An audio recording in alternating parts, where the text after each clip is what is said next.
2024 में Elon Musk एक मरीज को इस ब्रेन न्यूरो चिप्स इम्प्लांटेशन के लिए राजी करते हैं। लेकिन 2024 में एलन मस्क कहते हैं कि मैंने एक स्पेशल सर्जिकल रोबोट्स बनाया है। आर्टिफिशियल इंटेलिजेंस को इंसानी दिमाग के साथ मर्ज करना ये इंसान के दिमाग की खुदकशी और आईटी स्पेशलिस्ट है, जो कि बहुत ज़्यादा शॉकिंग वार्निंग दुनिया को देता है। मजीद वो एक्सपर्ट कहता है कि इस डिवाइसेस के ज़रिए से आप इंसानों को एक जीती जागती रोबोट में कन्वर्ट कर सकते हैं। अस्सलाम वालेकुम, it's your doctor Awais Ahmed. ये ब्रेन न्यूरो चिप्स आखिरकार क्या चीज़ है? ये ब्रेन न्यूरो चिप्स आखिरकार काम कैसे करते हैं?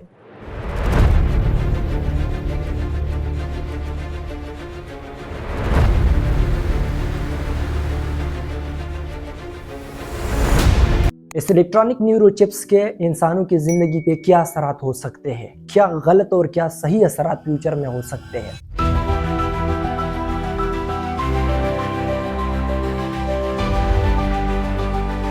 एक तरफ एलन मस्क ये कहता है कि इन ब्रेन न्यूरो चिप्स के ज़रिए से हम उन बीमारियों का इलाज करेंगे जिनका इलाज आज तक साइंस में पॉसिबल नहीं है। Really just helping people who have a brain or spine injury. Our initial goal is to help people with paralysis. Give you returns your eyesight, even if you've like lost your optic nerve type of thing.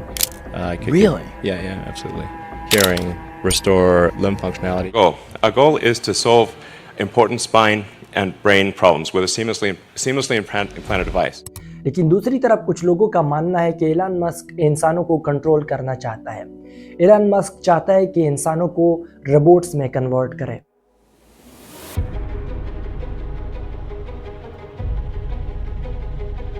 Electronic brain chips की असल story start होती है 2017 से। 2017 से पहले science के साथ, medical science के साथ ट्रॉमेटिक ब्रेन इंजरी को ट्रीट करने का सलूशन नहीं था। अगर किसी को ट्रॉमेटिक ब्रेन इंजरी हो जाए तो उसको सॉल्व करना साइंस के लिए इम्पॉसिबल था।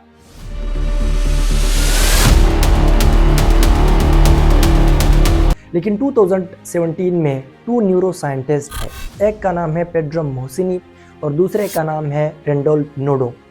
ये दोनों इस कोशिश में लगे थे कि हम इंसान के ट्रॉमेटिक ब्रेन इंजरी को किसी तौर पर ठीक करें।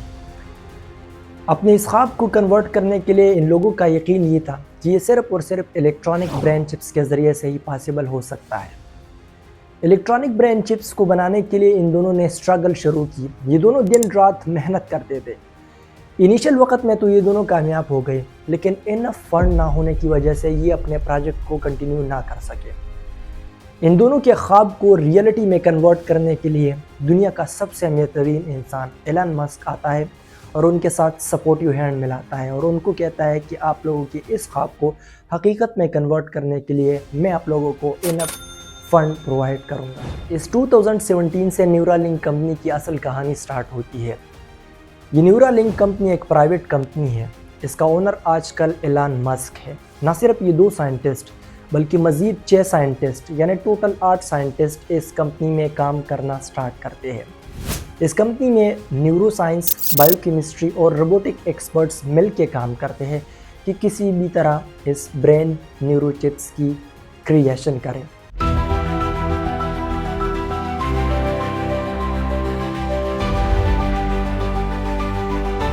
लेकिन एग्जैक्टली 3 साल बाद स्टेट न्यूज़ के इस रिपोर्ट को देखो। इस रिपोर्ट के मुताबिक 2020 में इस कंपनी में अंदरूनी इख्तिलाफात इतने बढ़ गए कि 5 साइंटिस्ट ने इस कंपनी को अलविदा कहा और सिर्फ 3 साइंटिस्ट इस कंपनी में रह गए। इस न्यूरालिंक कंपनी की आजकल बिल्डिंग ओपन एआई कंपनी के साथ है और ओपन एआई कंपनी का मालिक भी एलन मस्क है। लेकिन ये 3 साइंटिस्ट हार मानने वाले नहीं थे। अप्रैल 2021 में इन साइंटिस्ट ने दुनिया को शॉक किया जब उन्होंने अपना ये रिपोर्ट शाया किया कि हमने एक बंदर के दिमाग में इम्प्लांट्स किए हैं और अभी वो बंदर इस इम्प्लांट के ज़रिए से पोंग गेम खेल सकती है। Had a Neuralink placed in each side of his brain about 6 weeks ago. He's learned to interact with a computer for a tasty banana smoothie delivered through a straw. लेकिन exactly 1 महीने बाद मई 2021 में इस company को एक और बड़ा धचका लगता है कि इस कंपनी का को-फाउंडर मैक्स इस कंपनी को अलविदा कहता है। ये सिर्फ मैक्स नहीं था। 2018 में एक और साइंटिस्ट रेपोपोर्ट बेंजामिन ने भी इस कंपनी को अलविदा कहा था और दोनों का मुद्दा सेम था। दोनों ये कह रहे थे कि हमने इस कंपनी को इसलिए छोड़ दिया कि ये इंसानों के दिमाग के लिए कोई सेफ टेक्नोलॉजी फ्यूचर में नहीं है। बेंजामिन ने अपने तौर पर काम स्टार्ट कर दिया और उसका बिलीव ये है कि मैं प्रिसिशन न्यूरोसाइंस पे काम करूँगा। मैं इंसानों के दिमाग के अंदर कोई इम्प्लांट नहीं करूँगा, बल्कि मैं इंसानों के खोपड़ी के बाहर इलेक्ट्रोड लगाऊंगा और उसके ज़रिए से उसकी बीमारी का इलाज करूँगा। This headset is covered with an array of electrodes that are measuring the electrical activity of my brain indirectly through my skin and my skull.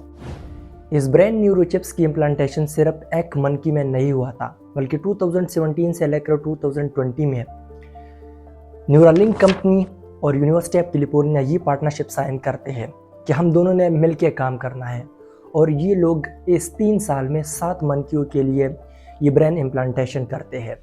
लेकिन PCRM वाले, जो कि एक वेलफेयर ऑर्गेनाइजेशन है, वो ये दावा करते हैं, वो ये रिपोर्ट पेश करते हैं कि इन बंदरों में इम्प्लांटेशन की वजह से साइकोलॉजिकल इश्यूज़ और क्रॉनिक इन्फेक्शंस के मसले थे। These implants may have carried infectious diseases in violation of federal law. Revealed the monkeys suffered extreme psychological distress from the crude surgeries. एक और रिपोर्ट के मुताबिक जिन बंदरों में ये इम्प्लांटेशन हुई थी, तो लेटर लाइफ में उनको पालिश का मसला, ब्लडी डायरिया का मसला और ब्रेन स्वेलिंग का मसला था। ये न्यूरालिंक कंपनी स्टॉप होने वाली नहीं थी। 2022 में ये एक और स्टेप आगे जाते हैं और कहते हैं कि हमने इंसानों पे तजुर्बा करना है। इसके लिए ये FDA को, फूड एंड ड्रग अथॉरिटी को एप्लीकेशन लिखते हैं, लेकिन फूड एंड ड्रग अथॉरिटी 2022 में इनके एप्लीकेशन को रिजेक्ट करते हैं। फूड एंड ड्रग अथॉरिटी इनके एप्लीकेशन को इसलिए रिजेक्ट करते हैं कि उनका मानना ये था कि ये डिवाइसेस कंजिस्ट होते हैं, इस डिवाइसेस में लिथियम बैटरी होती है और लिथियम बैटरी इंसानों के दिमाग के लिए ख़तरनाक है, ये इंसानों के दिमाग में टॉक्सिसिटी काज करती है, इसलिए उन्होंने रिजेक्ट किया।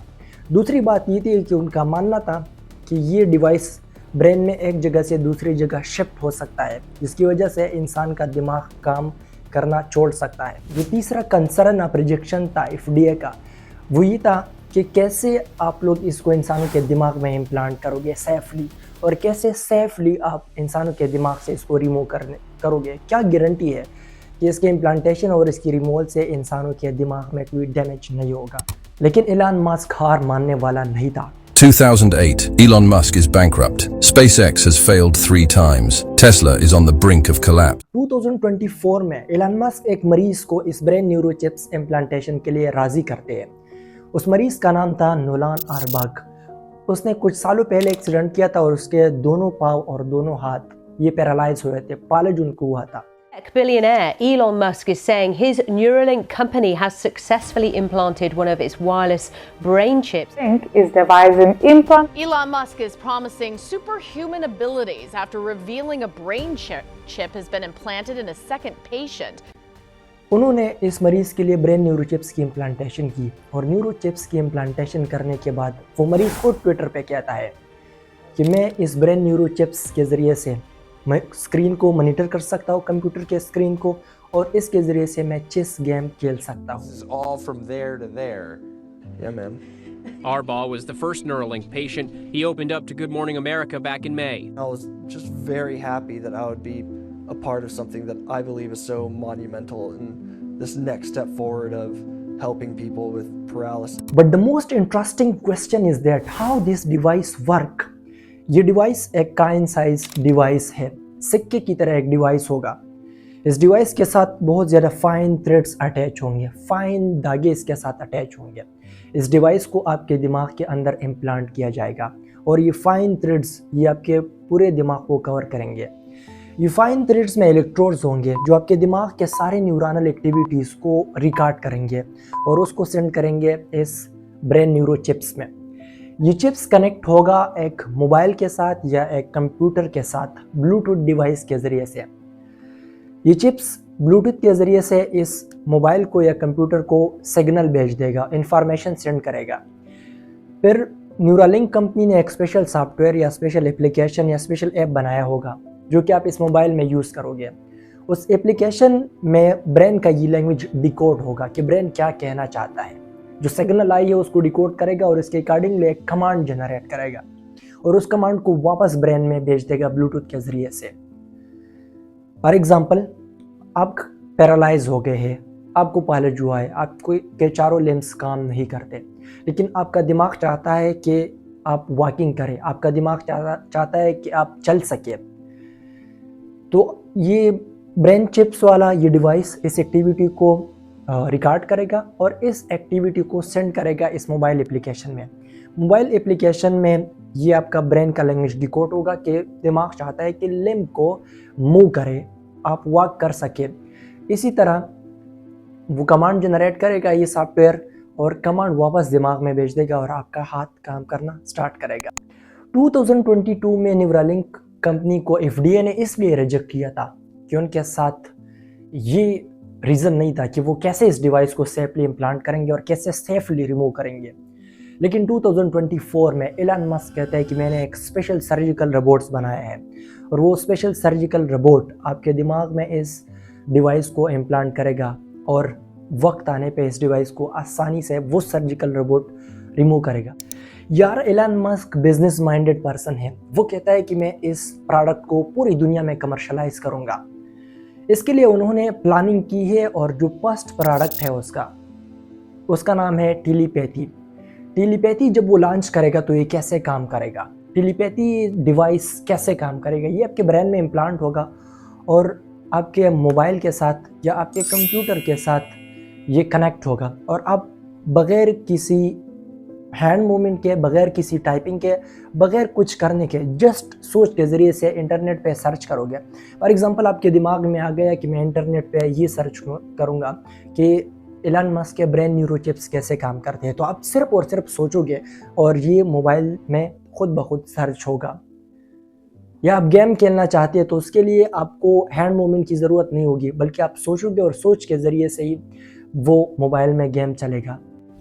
इस न्यूरालिंक कंपनी का ओनर एलन मस्क ये दावा करता है कि इस डिवाइस के ज़रिए से हम मुस्तकबिल में बहुत ज़्यादा बीमारियों का इलाज कर सकते हैं, बहुत ज़्यादा लोगों के ज़िंदगियों में एक उम्मीद पैदा कर सकते हैं। एलन मस्क कहता है कि वो मरीज़ जिनको फालज हुआ है, जिनके लिम्स काम नहीं करते, तो उनकी मोबिलिटी इससे हम रिस्टोर करेंगे। कैसे रिस्टोर करेंगे? फॉर एग्जांपल एक शख्स को फालज हुआ है, वो अपने हाथ को नहीं हिला सकता, उसके जहन में ये सोच है कि मैं अपने हाथ को हिलाऊं, लेकिन वो मसल को हिला नहीं सकता। उसके जहन में जब ये सोच जनरेट होगा तो ब्लूटूथ के ज़रिए से ये उसके मोबाइल में आएगा। मोबाइल में एप्लीकेशन, वो सॉफ्टवेयर एप्लीकेशन कमांड जनरेट करेगा और दोबारा आपके दिमाग में सेंड करेगा। दोबारा आपके दिमाग में सेंड होगा तो वो आपके लिम्ब को इस मोमेंट देगा, मतलब आप चल सकोगे, आप अपने हाथ से, पैरालाइज हाथ से काम कर सकोगे। दूसरा दावा एलन मस्क ये करता है कि वो लोग जो बोल नहीं सकते, जिनको कोई ड्रामा हो गया है ज़िंदगी में और उसके बाद वो नहीं बोल सकते, तो उन लोगों के दिमाग में जो बात, जो सोच जनरेट होगी, वो सोच आएगी ब्लूटूथ के ज़रिए से इस डिवाइस में। इस डिवाइस में, इस सॉफ्टवेयर में वॉइस का ऑप्शन होगा।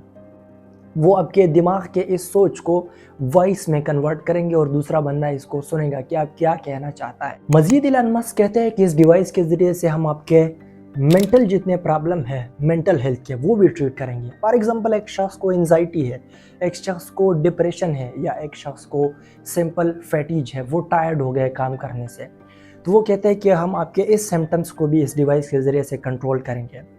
ये डिवाइस क्या करेगा? ये आपके ब्रेन के स्पेसिफिक पार्ट्स को सिग्नल्स भेजेगा और उस सिग्नल्स के ज़रिए से हम आपके इस मेंटल हेल्थ प्रॉब्लम्स को सॉल्व करेंगे। जिस तरह के हर तस्वीर के दो रुख होते हैं, हर चीज़ के फ़ायदे और नुकसानात होते हैं, सेम ब्रेन न्यूरोचिप्स भी है। ये ब्रेन न्यूरोचिप्स ना सिर्फ हमारी ज़िंदगी में आसानियाँ लाएगा, बल्कि इसके डेंजरस असरात भी हो सकते हैं। फॉर एग्जांपल ये सर्जिकल प्रोसीजर है, जब वो सर्जिकल रोबोट आपके दिमाग में इसको इम्प्लांट करेगा तो इसकी वजह से आपके दिमाग में ब्लीडिंग हो सकती है। इस प्रोसीजर के दौरान आपको इन्फेक्शंस हो सकते हैं। इस सर्जिकल इम्प्लांटेशन के बाद आपके दिमाग में सीजर्स यानी दिमागी झटके हो सकते हैं। कुछ एक्सपर्ट कहते हैं कि ये डिवाइस आपके बॉडी का अपना पार्ट तो नहीं है, ये बाहर से आने वाला एक चीज़ है, तो इसको एलर्जिक रिएक्शन भी हो सकता है। जिस तरह के हर ट्रांसप्लांट में रिजेक्शन के चांसेस होते हैं, तो इसी तरह ये भी एक ट्रांसप्लांट है, ये बाहर से आए हुए एक डिवाइस है, तो आपकी बॉडी इसको रिजेक्शन भी शो कर सकती है। जब मेडिकल एक्सपर्ट की ये बात एलन मस्क ने सुनी तो उन्होंने जवाब दिया कि यार आप लोग आज का सोचते हो और मैं मुस्तकबिल के बारे में सोचता हूँ, मैं बहुत आगे का सोचता हूँ। एलन मस्क ने उनको बताया कि क्या आप लोगों को पता नहीं है कि एआई एपोकलिप्स का दौर आने वाला है। एआई एपोकलिप्स का मतलब क्या है? एआई एपोकलिप्स वो वक्त होगा जब आर्टिफिशियल इंटेलिजेंस, जब रोबोट्स इंसानों को इस प्लेनेट से हटाएंगे, जब रोबोट्स आएंगे और इस प्लेनेट पे अपनी हुकूमत स्टार्ट करेंगे।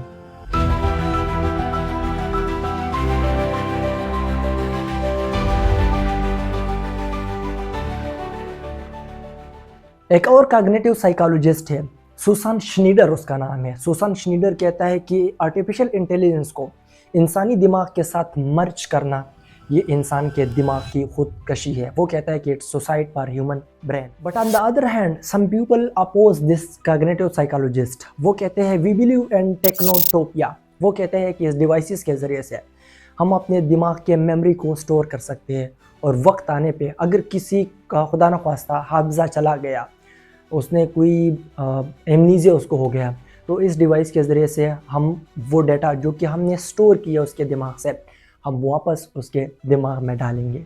बट यार अभी तक तो आपने कुछ भी नहीं सुना। एक और आईटी स्पेशलिस्ट है जो कि बहुत ज़्यादा शॉकिंग वार्निंग दुनिया को देता है।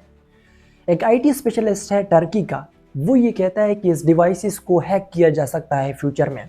जिस तरह कंप्यूटर हैक होता है, मोबाइल हैक होता है, सेम इसी तरह ये डिवाइस भी है। हैकर इस डिवाइस को हैक करेंगे और इंसान को एक किलिंग मशीन में कन्वर्ट कर सकते हैं। वो मज़ीद ये कहता है कि इस डिवाइस के ज़रिए से आप इंसानों को उसके इरादे के ख़िलाफ़ कंट्रोल कर सकते हैं। वो कहता है कि आने वाले वक्त में इस डिवाइसेस के ज़रिए से आप इंसानों के दिमाग को और उनके बॉडी पे राज कर सकते हैं। एक और एक्सपर्ट एक्टिपी दुनिया को वार्निंग देता है कि जिस तरह कंप्यूटर में वायरस आता है और वायरस की वजह से वो काम करना छोड़ देता है, सेम इसी तरह इस कंप्यूटर डिवाइस में वायरस आ सकता है और वायरस आने के बाद ये डिवाइस काम करना छोड़ देगा और इंसान के दिमाग भी इसकी वजह से ख़राब हो सकते हैं और उनकी पूरी जान भी चली जा सकती है। मज़ीद वो एक्सपर्ट कहता है कि इस डिवाइसेस के ज़रिए से आप इंसानों को एक जीती जागती रोबोट में कन्वर्ट कर सकते हैं। इसलिए कुछ लोग कहते हैं कि इलॉन मस्क का इरादा इस डिजीज़ को ट्रीट करना नहीं है, बल्कि इंसानों को जीती जागती रोबोट में ही तब्दील करना है। इस वीडियो के बाद आपके जहन में जो क्वेरीज़ है वो मेरे साथ कमेंट सेक्शन में शेयर कर सकते हैं और आपकी क्या राय है इस डिवाइसेस के बारे में वो भी मेरे साथ कमेंट सेक्शन में लाजमी शेयर करें। Thank you so much.